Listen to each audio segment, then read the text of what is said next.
નમસ્કાર અમારા વહાલા પેન્શનર મિત્રો, નિવૃત્ત કર્મચારી મિત્રો, ભાઈઓ તથા બહેનો. સ્વાગત છે આપનું આપણી આ યુટ્યુબ ચેનલ ભાવેશ મકવાણા ન્યૂઝમાં. તો ફેમિલી મિત્રો, આજની તારીખ 5 ફેબ્રુઆરી 2026.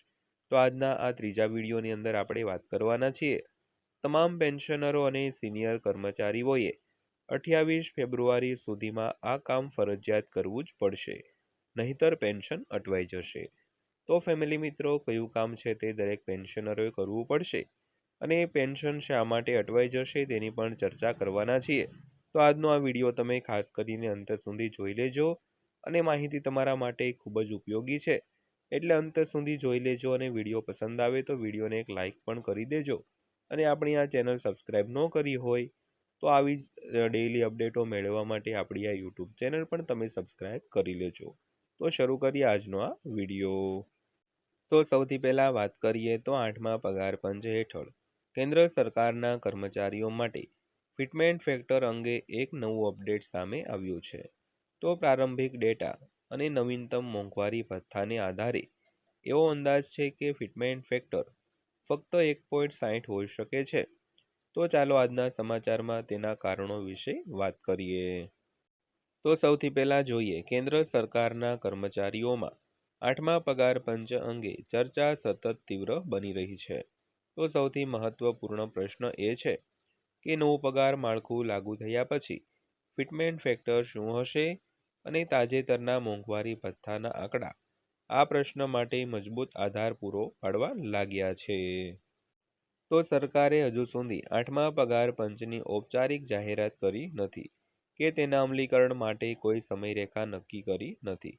જોકે વર્તમાન ડીએ ડેટા સ્પષ્ટપણે દર્શાવે છે કે ફિટમેન્ટ ફેક્ટર 1.60 કરતાં ઓછો નહીં હોય. તો વધુમાં નિષ્ણાંતોનો અંદાજ છે કે અંતિમ ફિટમેન્ટ ફેક્ટર ઘણું વધારે હોઈ શકે છે. તો આ ચર્ચાનું સૌથી મોટું કારણ તાજેતરના ફુગાવાના આંકડા છે, જે લેબર બ્યુરો અનુસાર ડિસેમ્બર 2025 માટે ઓલ ઇન્ડિયા CPI-IW ઇન્ડેક્સ 148.2 હતો, જેને આધારે જાન્યુઆરીથી જૂન 2026 માટે 2% ડીએ વધારો થવાની ધારણા છે. તો આ વધારાથી 7મા પગાર પંચ હેઠળ કુલ ડીએ 60.34% થશે, જે ચૂકવણી હેતુ માટે 60% ગણવામાં આવશે.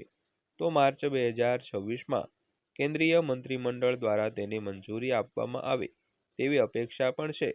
તો ભલે 8મા પગાર પંચની ઔપચારિક શરૂઆત હજુ થઈ નથી, તો આ વધેલા ડીએને સંભવિત 8મા પગાર પંચના પ્રથમ ડીએ વધારા તરીકે જોવામાં આવી રહ્યું છે.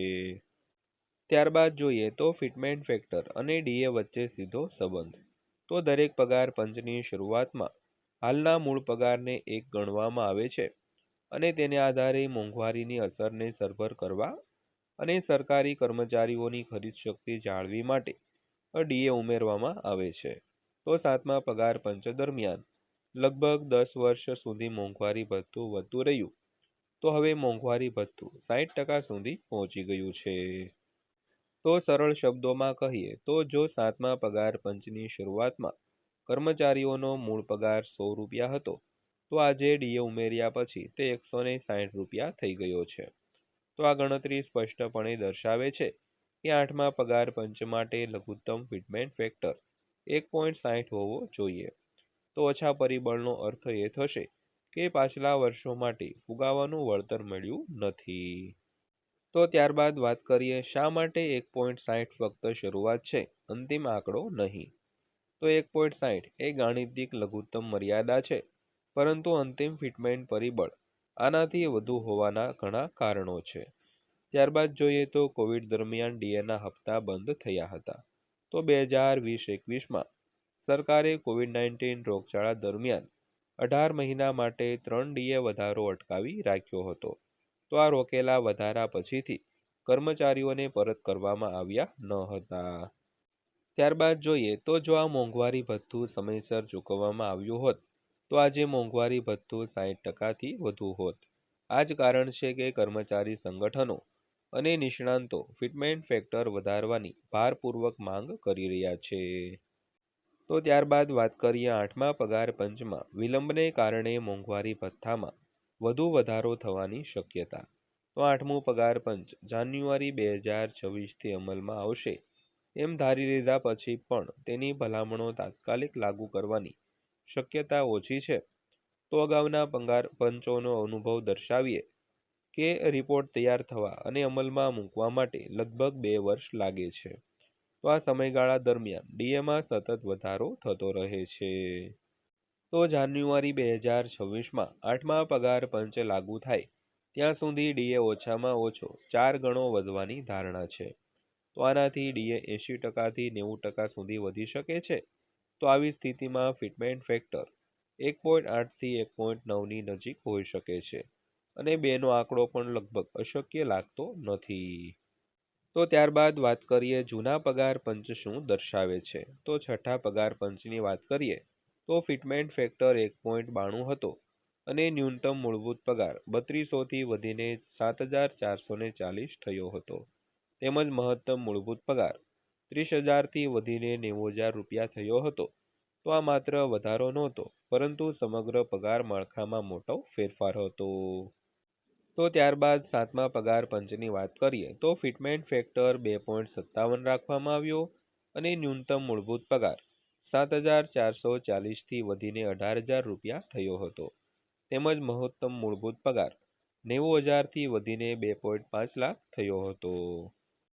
તો છેવટે ફિટમેન્ટ ફેક્ટર કયા પરિબળો પર નક્કી કરવામાં આવશે તેની વાત કરીએ તો ફિટમેન્ટ પરિબળોમાં મોંઘવારી ભથ્થું એટલે કે ડીએ એક મહત્વપૂર્ણ પરિબળ છે, પરંતુ તે ફક્ત નિર્ણય નક્કી કરતું નથી.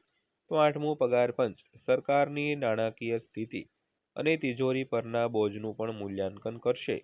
તો વિવિધ સેવાઓમાં પગાર સંતુલન જાળવવું પણ એક મુખ્ય પરિબળ હશે મિત્રો. તો ત્યારબાદ અંતમાં વાત કરીએ તો કર્મચારીઓની માંગ અને મનોબળને પણ ધ્યાનમાં લેવામાં આવશે. તો વધુમાં દેશનો આર્થિક વિકાસ અને ભાવિ ફુગાવાના વલણો પણ મહત્વપૂર્ણ ભૂમિકા ભજવશે.